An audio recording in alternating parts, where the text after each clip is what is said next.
ओम शांति।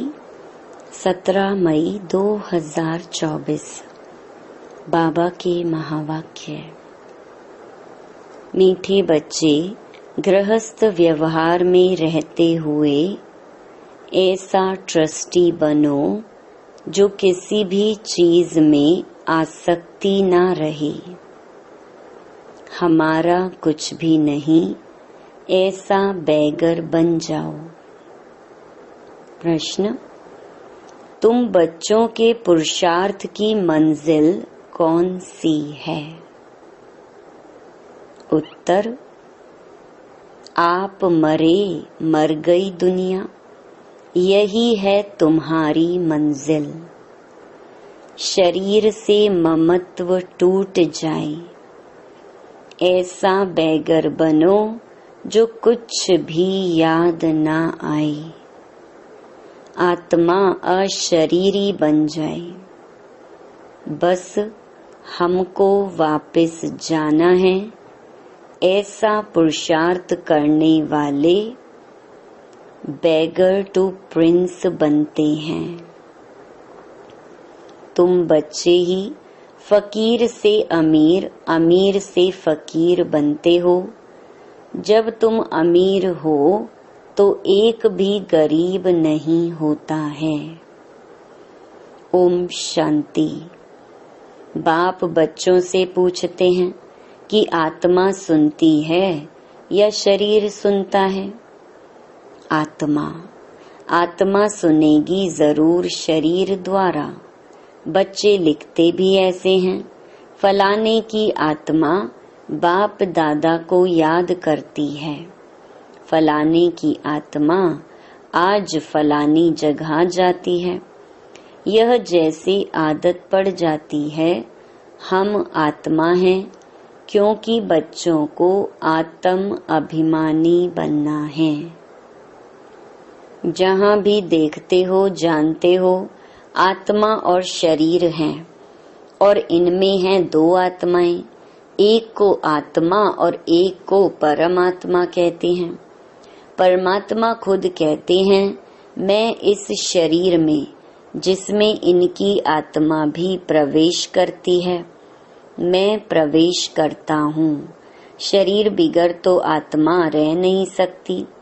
अब बाप कहते हैं, अपने को आत्मा समझो। अपने को आत्मा समझेंगे तब बाप को याद करेंगे और पवित्र बन शांति धाम में जाएंगे। और फिर दैवी गुण भी जितना धारण कर और कराएंगे, स्वदर्शन चक्रधारी बनकर और बनाएंगे, उतना ऊंच पद पाएंगे। इसमें कोई मूंझते हो तो पूछ सकते हो, यह तो जरूर है मैं आत्मा हूँ। बाप बच्चों को ही कहते हैं जो ब्राह्मण बने हैं, दूसरों को नहीं कहेंगे। बच्चे ही प्रिय लगते हैं, हर एक बाप को बच्चे प्रिय लगते हैं।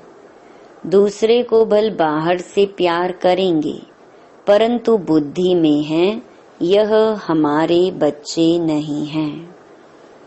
मैं बच्चों से ही बात करता हूँ, क्योंकि बच्चों को ही पढ़ाना है। बाकी बाहर वालों को पढ़ाना तुम्हारा काम है। कोई तो झट समझ जाते हैं, कोई थोड़ा समझकर चले जाएंगे।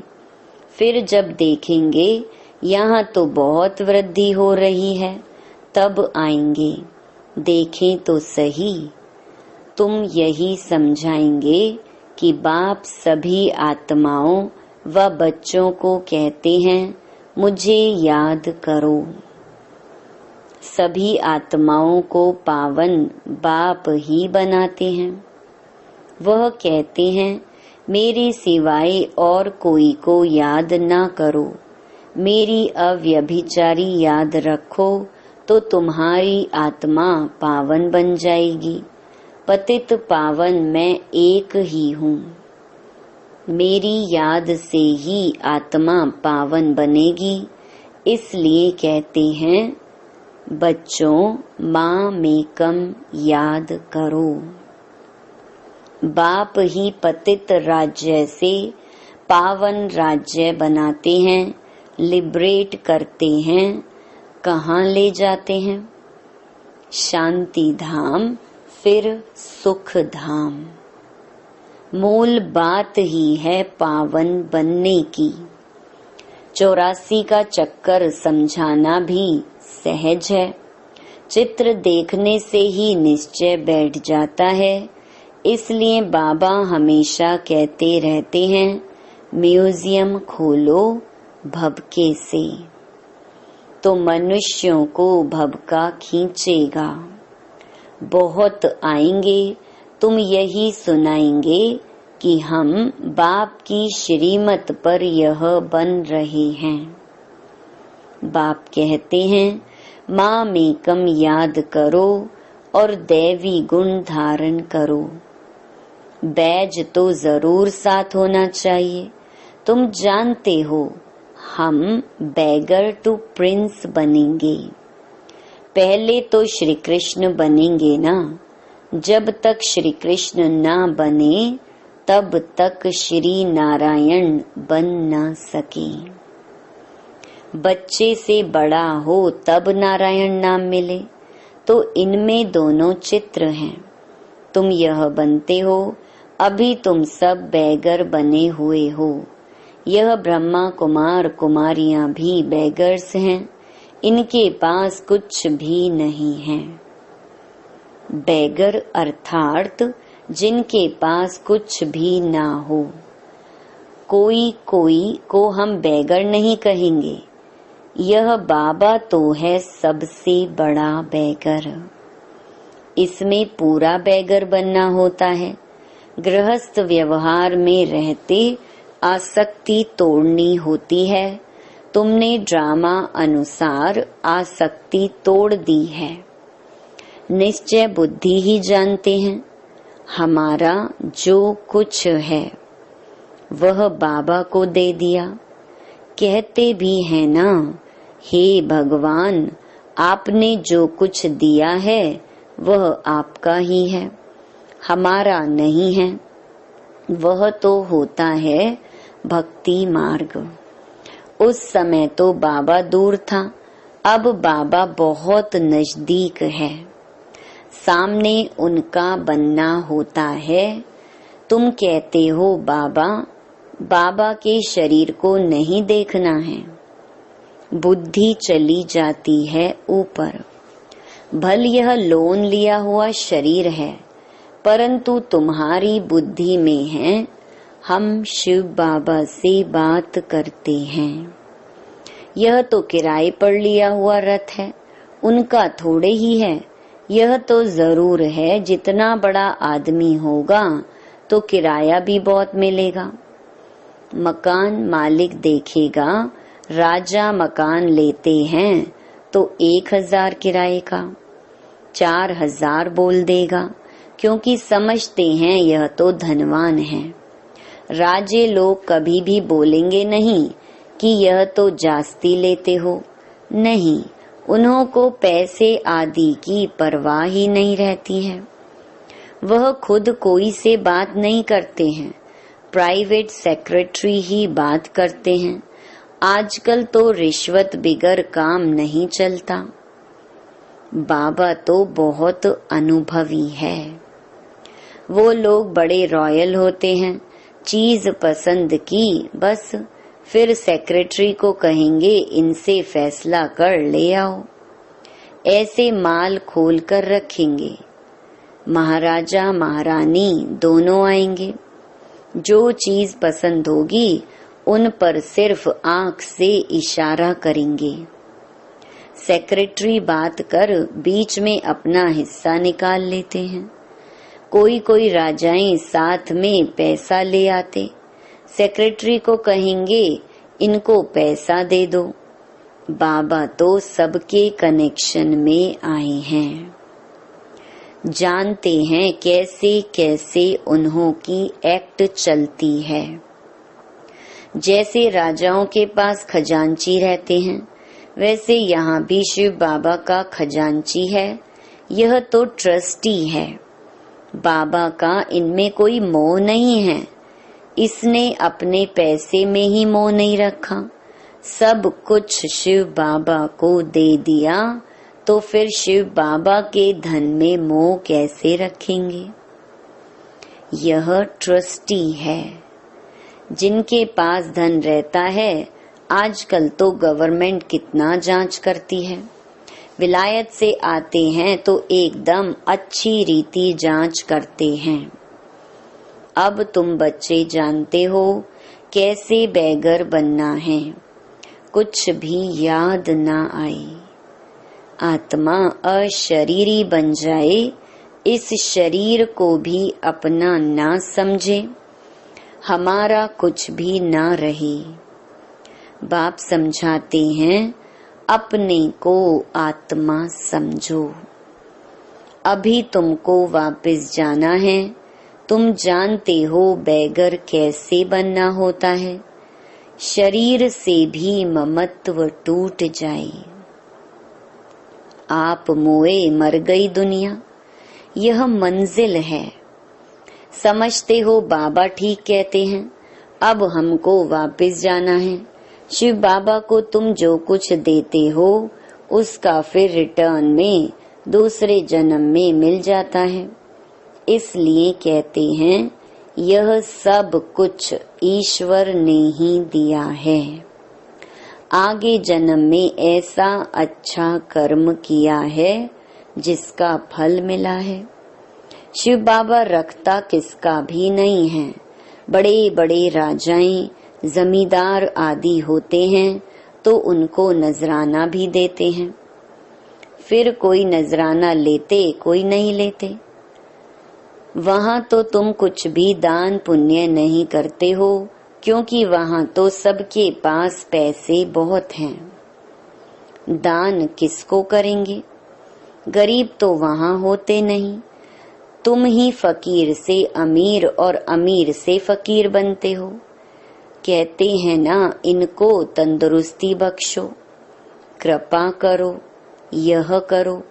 आगे शुरू में भी शिव बाबा से ही मांगते थे, फिर व्यभिचारी बन गए हैं तो सबके आगे जाते रहते हैं। कहते हैं झोली भर दो, कितने पत्थर बुद्धि हैं। कहते भी हैं पत्थर बुद्धि से पारस बुद्धि बनाते हैं। तो तुम बच्चों को खुशी बहुत रहनी चाहिए।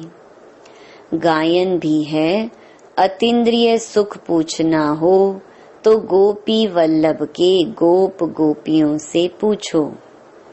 किसको बहुत फायदा होता है तो बहुत खुशी होती है, तो तुम बच्चों को भी बहुत खुशी रहनी चाहिए।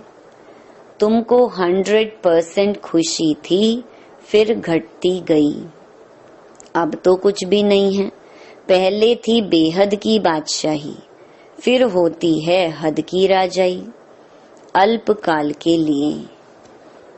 अब बिरला के पास कितनी ढेर मिल्कियत है, मंदिर बनाते हैं उससे कुछ भी नहीं मिलता, गरीबों को थोड़े ही कुछ देते हैं। मंदिर बनाया जहां मनुष्य आकर माथा टेकेंगे। हाँ, गरीबों को दान में देते हैं तो उसका रिटर्न में मिल सकता है। धर्मशाला बनाते हैं तो बहुत मनुष्य जाकर वहां विश्राम पाते हैं, तो दूसरे जन्म में अल्पकाल के लिए सुख मिल जाता है। कोई हॉस्पिटल बनाता है तो भी अल्पकाल के लिए सुख मिलता है, एक जन्म के लिए। तो बेहद का बाप बच्चों को बैठ समझाते हैं, इस पुरुषोत्तम संगम युग की बहुत महिमा है। तुम्हारी भी बहुत महिमा है। जो तुम पुरुषोत्तम बनते हो, तुम ब्राह्मणों को ही भगवान आकर पढ़ाते हैं। वही ज्ञान का सागर है, इस सारे मनुष्य सृष्टि रूपी वृक्ष का बीज रूप है। सारे ड्रामा के आदि मध्य अंत का राज समझाते हैं। तुमसे पूछेंगे क्या तुमको पढ़ाते हैं? बोलो क्या यह भूल गए हो? गीता में भगवानुवाच है ना, मैं तुमको राजाओं का राजा बनाता हूँ। इसका अर्थ तुम अभी समझते हो। पतित राजाएं पावन राजाओं की पूजा करते हैं, इसलिए बाप कहते हैं तुमको राजाओं का राजा बनाता हूँ। यह लक्ष्मी नारायण स्वर्ग के मालिक थे ना। स्वर्ग के देवताओं को द्वापर कलयुग में सब नमन पूजन करते हैं। इन बातों को अभी तुम समझते हो। भक्त लोग कुछ भी समझते थोड़े ही हैं। वह तो सिर्फ शास्त्रों की कहानियां पढ़ते सुनते रहते हैं। बाप कहते हैं तुम जो गीता आधा कल्प से पढ़ते सुनते आए हो, उससे कुछ प्राप्ति हुई? पेट तो कुछ भी भरा नहीं। अभी तुम्हारा पेट भर रहा है। तुम जानते हो यह पार्ट एक ही बार चलता है। खुद भगवान कहते हैं मैं इस तन में प्रवेश करता हूँ। बाप इनके द्वारा बोलते हैं तो जरूर प्रवेश करेंगे। ऊपर से डायरेक्शन देंगे क्या? कहते हैं मैं सम्मुख आता हूँ। अभी तुम सुन रहे हो। यह ब्रह्मा भी कुछ नहीं जानते थे, अभी जानते जाते हैं। बाकी गंगा का पानी पावन करने वाला नहीं है, यह है ज्ञान की बात। तुम जानते हो बाप सम्मुख बैठे हैं, तुम्हारी बुद्धि अब ऊपर में नहीं जाएगी।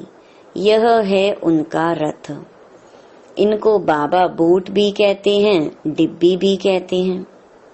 इस डिब्बी में वह हीरा है। कितनी फर्स्ट क्लास चीज है। इनको तो रखना चाहिए सोने की डिब्बी में। गोल्डन एजेड डिब्बी बनाते हैं। बाबा कहते हैं ना, धोबी के घर से गई छू। इनको कहते हैं छू मंतर। छू मंतर से सेकंड में जीवन मुक्ति, इसीलिए उनको जादूगर भी कहते हैं। सेकंड में निश्चय हो जाता है हम यह बनेंगे। यह बातें अभी तुम प्रैक्टिकल में सुनते हो। पहले जब सत्यनारायण की कथा सुनते थे तो यह समझते थे क्या? उस समय तो कथा सुनते समय विलायत, स्टीमर आदि याद रहता है। सत्यनारायण की कथा सुनकर फिर मुसाफरी पर जाते थे, वह तो फिर लौट आते थे। बाप तो कहते हैं तुमको फिर इस छीछी दुनिया में लौटना नहीं है। भारत अमर लोक स्वर्ग देवी देवताओं का राज्य था।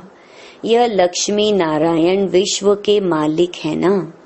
इनके राज्य में पवित्रता, सुख, शांति थी। दुनिया भी यह मांगती है विश्व में शांति हो, सब मिलकर एक हो जाएं। अब इतने सब धर्म मिलकर एक कैसे होंगे? हर एक का धर्म अलग, फीचर्स अलग अलग, सब एक कैसे होंगे? वह तो है ही शांति धाम, सुख धाम। वहाँ एक धर्म, एक राज्य होता है, दूसरा कोई धर्म ही नहीं जो ताली बजे। उसको विश्व में शांति कहा जाता है। अभी तुम बच्चों को बाप पढ़ा रहे हैं, यह भी जानते हो सब बच्चे एक रस नहीं पढ़ते हैं, नंबर वार तो होते ही हैं। यह भी राजधानी स्थापन हो रही है। बच्चों को कितना समझदार बनाया जाता है। यह है ईश्वरीय यूनिवर्सिटी। भक्त लोग समझते नहीं। अनेक बार सुना भी है भगवानुवाच, क्योंकि गीता ही भारतवासियों का धर्म शास्त्र है। गीता की तो अपरम अपार महिमा है। सर्वशास्त्रमयी शिरोमणि भगवत गीता है। शिरोमणि अर्थात श्रेष्ठ ते श्रेष्ठ पतित पावन सदगति दाता है ही एक भगवान, जो सभी आत्माओं का बाप है। भारतवासी अर्थ को समझते नहीं हैं, बेसमझी से सिर्फ कह देते हैं सब भाई भाई हैं।